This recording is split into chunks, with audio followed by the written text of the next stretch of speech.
Pemerintah hari ini mengumumkan jumlah kasus baru mencapai 1.624 orang. Ini adalah penambahan kasus positif tertinggi sepanjang COVID di Indonesia. Sayangnya sejumlah orang, mungkin Anda juga, mulai abai, mulai santai dalam menerapkan protokol kesehatan sehari-hari kepada diri sendiri atau kepada orang sekitar.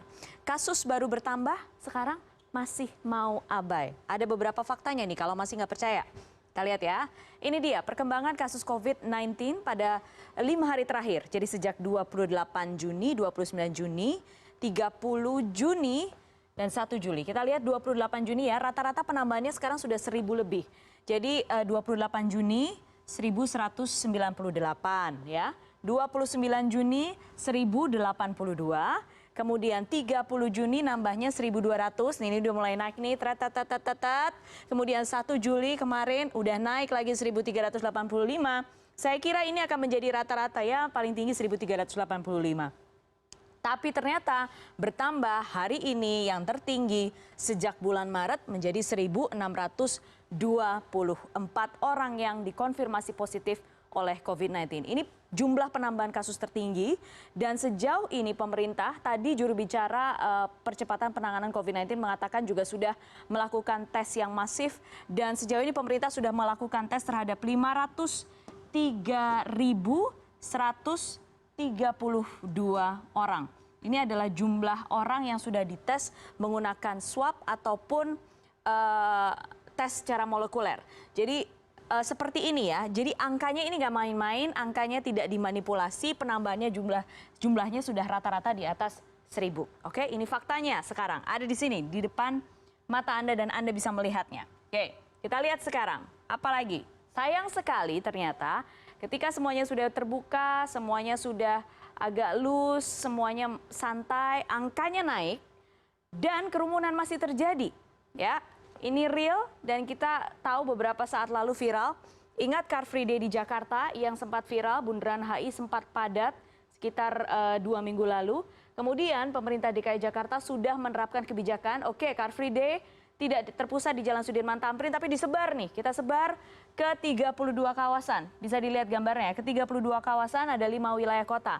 Tapi ternyata banyak yang masih abai dengan Car Free Day di Jakarta. Kita lihat seperti apa. Ada yang nggak jaga jarak. Kemudian masih ada yang tidak pakai masker. Padahal sudah bolak-balik disampaikan. Oke, sudah terus disampaikan. Oke, kita lihat gambarnya ini di layar besar ya. Di plasma C.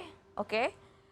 Masih ada yang nggak pakai masker, masih ada berdempet-dempetan, sepedaan kerumunan, ngetem rame-rame, ada yang bawa balita. Padahal sudah disampaikan, balita dan lansia di atas 60 tahun dilarang. Sangat-sangat diberikan petunjuk oleh pemerintah agar menghindari kerumunan, tapi tetap yang masih keluar. Oke, kita lihat yang berikutnya ya. Itu salah satu contoh ya, salah satu contoh. Berikutnya di lapangan Tanah Merah di Cipayung, Depok, 30 Juni 2020. Kita lihat nih gambarnya seperti apa. Ini terjadi di Depok, di lapangan Tanah Merah, Jalan Pertanian, Cipayung, Depok. Ini ada puluhan warga. Memang sih enak ya keluar, menghirup udara segar, sore-sore gitu ya. Tapi akan menjadi sia-sia kalau misalnya setelah nongkrong, setelah keluar, setelah menghirup udara segar, pulangnya bawa virus. Oke, Satpol PP Kota Depok sudah berulang kali menutup lokasi ini, tapi warga selalu kembali memadati ini. Padahal di Kecamatan Cipayung ini tempat lapangan ini berada ya, ada 11 kasus aktif COVID-19. Nggak main-main, ada kasus yang aktif. Oke, itu di Depok. Bagaimana di Bogor yang juga ramai? Oke, di Bogor yang juga ramai karena sekali lagi ini karena sebuah hajatan, ini di Desa Cibunian, Kecamatan Pamijahan ya. Kita lihat gambarnya seperti apa. Ini sudah viral juga, pasti semuanya juga sudah melihat. Ada kerumunan, ada hajatan, berarti logikanya pasti akan ada kerumunan. Apalagi ada Raja Dangdut. Sudah ramai pasti ya. Gugus Tugas Penanganan COVID-19 di Kabupaten Bogor kemudian memutuskan akan menggelar rapid test untuk para penonton. Kegiatan ini juga melanggar PSBB Bogor hingga masuk ke penyelidikan oleh pihak kepolisian. Oke. Baik, sekarang begini, virusnya masih ada, angkanya terus naik. Lalu apa yang harus dilakukan? Menghilangkan resiko sudah pasti nggak mungkin karena virusnya masih ada. Selama vaksinnya belum ada, selama obatnya belum ada, itu berarti nggak mungkin menghilangkan resiko. Yang bisa dilakukan adalah mengurangi resiko. Dengan cara apa? Melindungi diri.